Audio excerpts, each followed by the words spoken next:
Bon nombre de parents se retrouvent confrontés à une situation, entre guillemets, problématique quand il s'agit de l'orientation, de l'avenir de nos enfants.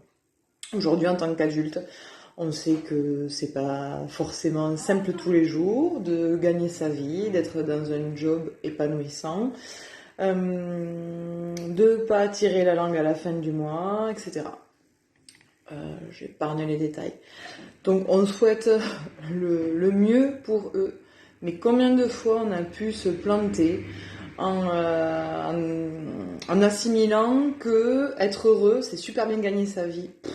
Ça veut rien dire. Combien il y en a qui font de longues études, qui ok, palpent comme il faut à la fin du mois, mais qui au final sont pas forcément pleinement épanouis dans leur vie.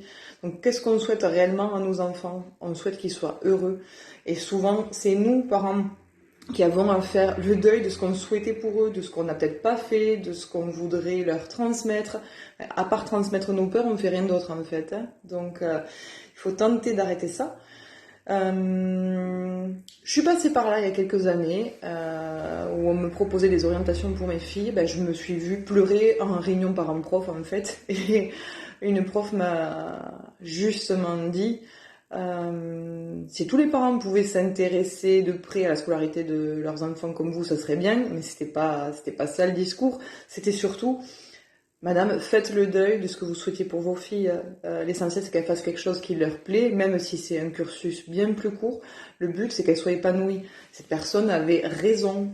Voilà, j'étais encore dans une façon de penser où je m'inquiétais tellement pour elles, alors que depuis quelques années, elles ont pris une toute autre orientation, elles sont toutes dans des bacs pro, elles sont heureuses, elles sont épanouies, elles sont dans la nature, hein, c'est génial.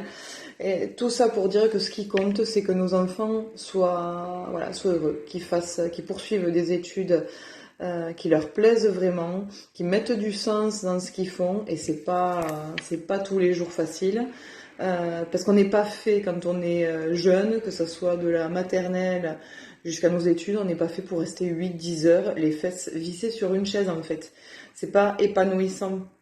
Donc autant qu'ils puissent le faire au moment de l'orientation avec des filières qui les bottent vraiment. Donc voilà, soyez ouverts quand vos enfants vous parlent, ne pensez pas à ce que vous voulez pour eux si ce n'est leur bonheur et pas à l'orientation qu'ils prendront, parce que sinon c'est là que ce sera un échec. S'ils font autre chose que ce que vous pensiez, ne vous sentez pas en échec, au contraire, c'est que vous avez tout gagné, c'est qu'ils ont confiance en eux, qu'ils ont une assez bonne estime d'eux-mêmes pour s'en sentir capables, donc vous avez fait le boulot. Voilà.